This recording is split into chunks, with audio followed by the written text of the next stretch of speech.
Hi, Charles. How you doing? Good. How are you doing? I'm good. Why don't you take a second to just introduce yourself, who you work for, what you do? Sure. My name is Charles Boruchowitz. I'm with Bentley Systems. I'm part of their government relations team. And, for those that don't know much about Bentley, we're a software company based right here in Chester County. And we've been in business since about the 80s. So we're Great. good size, good long term, business coming here in Chester County. Yeah, awesome. When you say software, what type of software do you mean? So it's a variety of sort of software solutions throughout the industry, but most of our industry solutions are in the infrastructure space. So if anytime you're driving out on a road owned by a state DOT throughout the United States, you're probably driving somewhere where you're driving that's been used by Bentley software. Okay, cool. Yeah. So it's not the software solutions aren't catered towards small businesses, more large projects, you would say. So civil engineering is generally our go-to, and we have a variety of users from governments directly to also engineering firms that will also use our software that are also contracted by the government. So we have a variety of different users across this spectrum. Great. So that means it sounds like your job's pretty important when in terms of your company. I'd like to think so. Yes. So Yeah. we do a lot of business with every state DOT. A lot of local municipalities and nations around the world. So Wow. we Okay. really So have it's not just tailored to Pennsylvania. No, not at all. In fact, I would say, right now, I think the majority of our business is actually outside of the country. We are a worldwide country business, and so we have a lot of footprints in all over the world, and in a lot of different localities and regions. So we have to really look at it very globally. Very cool. So why don't you talk a little bit about what your position entails? Yeah, so my official title is Government Relations Manager. So it's part of that government relations, which can mean a lot. But a lot of what my title is liaisoning with state DOTs, state government officials, federal government officials, and that can mean anything from building relationships, just having that conduit of information, and also trying to get the next generation of laws that are passed that are beneficial to the industry and also beneficial to infrastructure as a whole. And we saw this most recently in the Infrastructure Investment and Jobs Act, the IIJA, which is $1.2 trillion that the administration and a bipartisan group of lawmakers came together to pass. So we were really excited to be a part of that conversation and to see that implemented over the last 2 years and for the next 2 or 4 years as well. That's really interesting to get an inside look at what's happening in a federal administration like that. I don't think that's something a lot of people have an eye into, No, it's not something that necessarily every day you wake up and say, I want to go see what's in this $1.2 trillion bill. But it's really interesting to see it in this space, in the infrastructure space, and to see it firsthand. Also, the fact that we're looking at this from the lens of how do we get into the next generation of infrastructure, not just the way we've done it the last 10 or 20 or 50 years, but using advanced digital software and technology that is really needed in this digital age. Right. So in your position, do you have a lot of knowledge about technology within your specific industry? So I'm not a software engineer. I come from a very political background, so I come at this more from that government perspective. But from what I'm able to glean and what I go back to my business and my into our experts, they're able to say this is what we need, this is what the industry needs, and I can take that armed with knowledge and go to the government officials and advocate for those advocate for those laws that can help push us in that direction. And that could be as simple as a small change into big bills, or maybe it's something specific that is something that we're seeing right now with the FAA reauthorization is implementing drone inspection language into the ability to inspect our infrastructure using drones, which you would think that's a great idea, but we actually have to convince people of that. Right. So how would that convincing process go in terms of, let's just say, for example, the drone inspection? Yeah, so that it's a combination of things. One is having the relationships to begin with, because like any relationship you have, if you don't know the person, you're not going to be able to have a very convincing argument. You have to be able to trust and have that base knowledge and kind of that baseline. So that's the first step of really any government relations operation. You have to be able to talk to the people. They have to know you, trust you, and know that you're an expert in that field. Right. The second stage is actually saying, this is why this is important, not just for Bentley in this case, but for the industry, because Bentley certainly is not the only one that's going to have software solutions that fit as a result of drone inspection. And the next phase is say, this is why it's advantageous. It's going to save the taxpayers money. It's going to make it faster. It's going to make it safer. And so you're kind of checking all the boxes of, inflation is high, don't have enough workers. It's going to be a more efficient process. So you're just kind of checking those boxes. And then the lawmakers are going to say, wow, this is a great idea. Let's do this. Now, they haven't officially passed this yet, so knock on wood that this will continue forward. But those are the kind of conversations around this specific one entity in this case. Okay, yeah. Now, you said earlier a lot of your business is international, specifically now. Does that affect your responsibilities as a government relations manager? Sure. I mean, most of what I do is U.S. centric. So Right. We have a team. We have a European team. We have a Australia and Pacific team. So we kind of will have to tailor this depending on it. I do kind of dabble in all the fields, but my primary focus is the U.S. and also specifically Pennsylvania, as this is where our headquarters is, and this is where I'm also based. So Right. a lot of my focus is the U.S. I do kind of lend a hand to those logistical needs in other parts of the world, but we do have a growing government relations team. We're about to bring on more folks over in Europe. I'm sure there'll be more folks down the road in other growing areas. Certainly, Asia is a huge growing point for our company as we look forward. Awesome. You spend a lot of time in Harrisburg? Not as much as I think you would think, but I spend a lot of time I spend more time in DC than Harrisburg right now. Okay, cool. And traveling to conferences around the country is kind of another point where lawmakers come together at specific points is where you'll kind of see me and other folks like myself congregate. Cool. So in terms of conferences, it's kind of like a gathering of either local, state, or federal reps. Exactly, and tends to be more often than not the ones that I'm attending right now, at least, is governors from both parties. They all come together at these various conferences, and it's just an opportunity to get engaged with industry leaders across, and not just in this case infrastructure or software, but across all industries. An opportunity to meet folks, to understand their issues, and the governors can then in turn, we can talk to the governors and their staff to educate them on the issues that are important to us. Cool. Yeah, it sounds like a really exciting opportunity.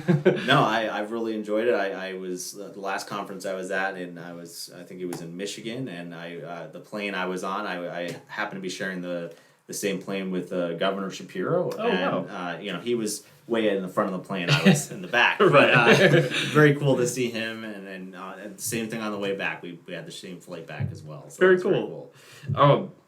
So how'd you get into this position? So I mean, I've been with Bentley about 1.5 years. Okay. And so if you had asked me when I first went to school and what I was going to do with my career, I would not have envisioned I'm going to be working with Bentley as government relations.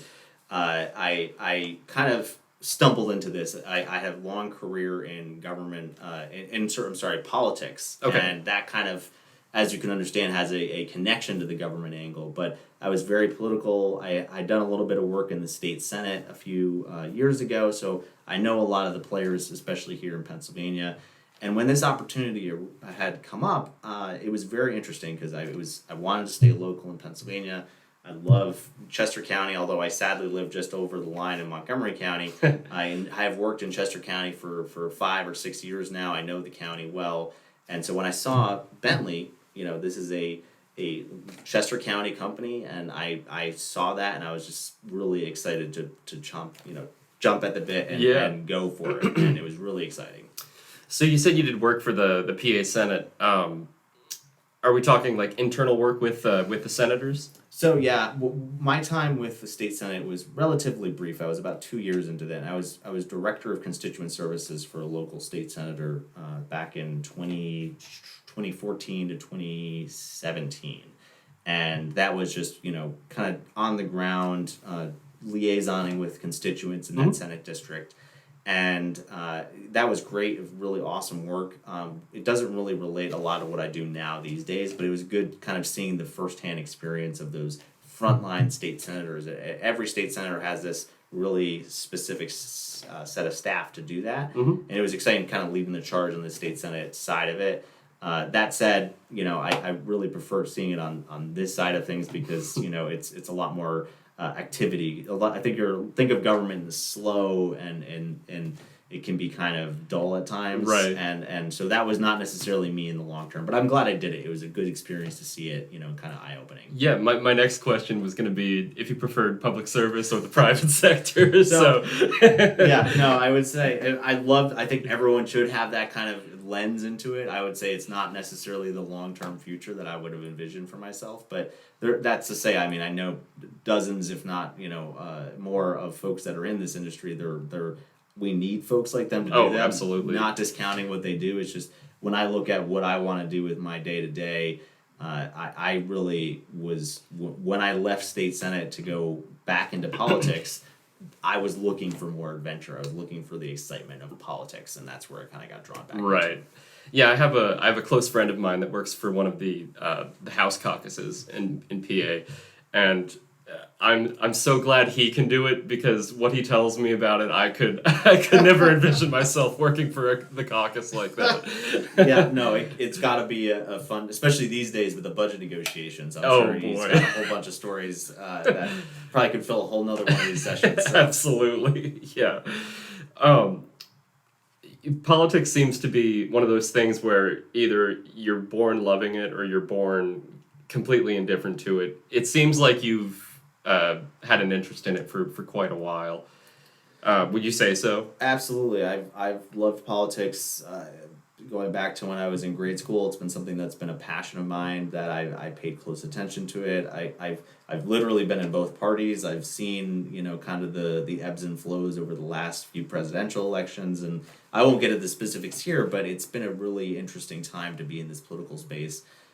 Some would say it's interesting is the wrong word, but to me, you could kind of see the lot of change that you've seen over the last few election cycles. And what I find is promising is that we're looking at this. I know they always look at the division and the lack of bipartisan things that are happening in Washington, but realistically, that's not always the case. You just saw with the passage of what I mentioned, the IIJA, that was a bipartisan bill to get that through. We just saw with the debt ceiling agreement, that was a bipartisan agreement with the Democratic and Republican lawmakers coming together. So we can do those things, and politics can be a place where we can have those conversations. Now, we're not always going to like the answers, and there's going to be some things that we're going to have to have our arguments over. But stuff like that, I try to look to the positives where so much gets thrown onto the negatives. Right. And I want to find that the way that we're looking forward to the future, not always harping on the past. Yeah. And you're specifically involved in I wouldn't say local government, but I'm told you're a board member on the Chester County Chamber of Business and Industry. Yes. I joined that relatively recently, and it's been a really exciting time to see that firsthand as it kind of ties into that local government advocacy, both in terms of what we do here in Chester County, but also what does that mean across the industry for the state. Laws that are going to affect Chester County can also affect across the state as well. Yeah. So how did you come into that position? So when I first started with Bentley, almost immediately I got connected with the chamber because we're one of the larger businesses in Chester County, and it seemed like a really good spot to be. What is our local Chester County chamber advocating for, and how can we help influence that? And really early on, I determined that there was already a really good avenue for relationships that were there within the government, including with Majority Leader Matt Bradford, who's the Democratic lawmaker in Harrisburg. And there was a lot of strong relationships already built. And, again, rather than recreating the wheel, I saw this is a really great opportunity, both from Bentley's perspective and also from, the industry perspective, to say, wow, we can really tie into our relationships that Chester County's chamber has. And I really thought that was a really good angle for Bentley, and also just in terms of the relationships that we could build along the way. Yeah. And Chester County Chamber has been, long before even I was on the board, it's been, well established. It's got really strong ties in the community, and I'm excited to be a part of it. It's really been eye-opening. The first again, the first few months I've been on the board, and I'm excited to see what that looks like in the future. Awesome. Yeah. What are some of the responsibilities that being a board member entails? So I'm only again a couple of meetings into this so far, so this may change over time. But right now, a lot of this is kind of looking at it, especially now that we've seen, this political shift even here locally in the county. I think we have to look at this as what is our role as a chamber as it relates to the policy that we're having discussions both in Harrisburg and also locally. And it's been interesting because I think even right now in the budget negotiations in Harrisburg, there's this ongoing discussion within the chamber about things like minimum wage and how does that look like with our businesses. And every business is going to look at this differently. So it's been an interesting, kind of first few months for me. But right now, the big questions we have in front of us are things like the budget negotiations, things like minimum wage, things that are the tax reform that we saw in the last budget negotiations that are slowly going to phase down the business taxes here in the state to make us more competitive, and we have to keep that going. We have to keep that energy and momentum moving forward. And so those are the kind of conversations we're having right now as a chamber. There are also broader conversations that are had that are again really important to industry and business here in Chester County. Things like childcare. There's a drastic lack of childcare that are keeping a lot of people out of the workforce, right. And that's a really big issue for businesses. So we have to look at this not just from, yes, we need lower taxes, yes, we need to be more competitive as a business, but how do we keep our workers, literally employed because they have to take care of their children and have it be affordable. So it's kind of that mixed bag. And the final part of that equation, I would say is affordable housing, which in Chester County, it's a beautiful place to live. It's extremely expensive. Tell me about it. I got priced out of it when I was moving out of the city to come to the suburbs, and I got and I'm in Montgomery County. I love Montgomery County. I'd much rather be in Chester County. So we have to kind of look at that really holistically from the chamber's perspective of how do we make it business competitive in Chester County? How do we make it affordable to be in Chester County? And kind of how does that all fit together? Yeah, I was in the same boat as I was coming out of college. I graduated from Westchester. Searching for a job and working at a pizza shop. Yeah, couldn't make it. The housing may require a little bit more. But all of those issues are so multifaceted and have so much going into it. So it sounds like there's plenty on the board's plate in the coming months. Absolutely, and really, even aside from the budget negotiations, which are ongoing, and I'm excited to see what that looks like, and certainly the chamber is having their meetings and their necessary relationships that we have. So we're obviously keeping an eye on the short term, but in the long term, again, these issues are not going to be solved overnight. They're not going to be solutions that we're going to snap our fingers and call it a day. And we have to be vigilant, and the Chester County Chamber has been really successful, I would say, building these strong relationships. And certainly as we see the next election come through, we have to keep those relationships going. Leadership may change, party power may shift depending on who wins in November of next year. But we have to keep those relationships strong and growing, and understand this is a very changing political field. But even here in Chester County, the party has shifted significantly from one party to the other over the last few years. You never know what that's going to look like, so we have to be looking at this as eyes open. We brought in leaders from both parties into Chester County. We're going to keep doing that. We're hopeful one day to have the governor. I'm sure he'll make an appearance at some point down the road at local businesses. So we really want keeping this, keeping those relationships open, those dialogues open. We have to make sure we're having those conversations. Right. Yeah, that kind of formed another question in me. Either with the chamber or with Bentley, do you typically tend to focus on one party over another, or keep, like you were saying, keep relationships open, keep it partisan? No, we're the way I look at this from both the chamber perspective and Bentley is there's two ways to look at it: bipartisan, or what I would rather phrase as nonpartisan. We're talking to government leaders, and I'm not going to have a litmus test of which of these issues are you on. We're there to have relationships. We're not always going to agree, and that's okay. Yep. It would be weird if everyone agreed with me all the time, whether from Bentley or the Chester Chamber perspective. And we look at this eyes wide open across the issue. And the one thing I'll say from Bentley's perspective, and this has been really enlightening to me, is we can have really intriguing conversations with both parties on the same issues, but the same issues are going to be true regardless if it's a blue state or a red state. Right. It's going to be, you need to fix your ridges and roads and your tunnels, keep everyone safe, keep it affordable, and those are conversations that it doesn't matter what kind of political environment you're in, everyone wants to achieve those goals. Right. And some of our most active DOTs are states that are both red and blue. We have, Utah is a really good example. That's a red state. I think Connecticut is another state, and that's a blue state. And they're both looking at this. They want to embrace the future. So again, it has something to do with politics there. We're having conversations about using software and technology, and those tend to be politically agnostic. Right.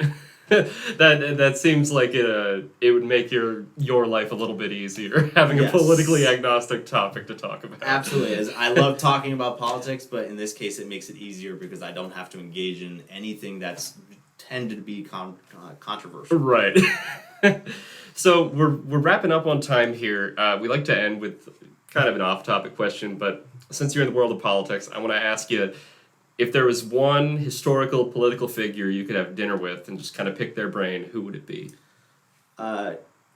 Governor, or I guess general, depending on which title you want to use, Joshua Chamberlain. He was the governor of Maine. He led the 20th Maine at the Battle of Gettysburg. Okay. And I've got a picture of him on my wall. So he's been kind of I don't want to use the word hero, but he's someone I've looked at historically from my perspective as someone that I really have enjoyed reading about. I've enjoyed reading his own works, and he seemed like a really special individual that I've always enjoyed. So he would be definitely the person I would want to sit down and have a meal with. Sounds great. What would you have? I didn't even think about that part of it. From Maine, I guess you did lobster. Yeah, there you go. All right, Charles. Well, thank you so much for coming in. It was great meeting you. Hope to have you again in the future and talk about what's going on with the chamber, what's going on with Bentley. Absolutely. Thanks for having me.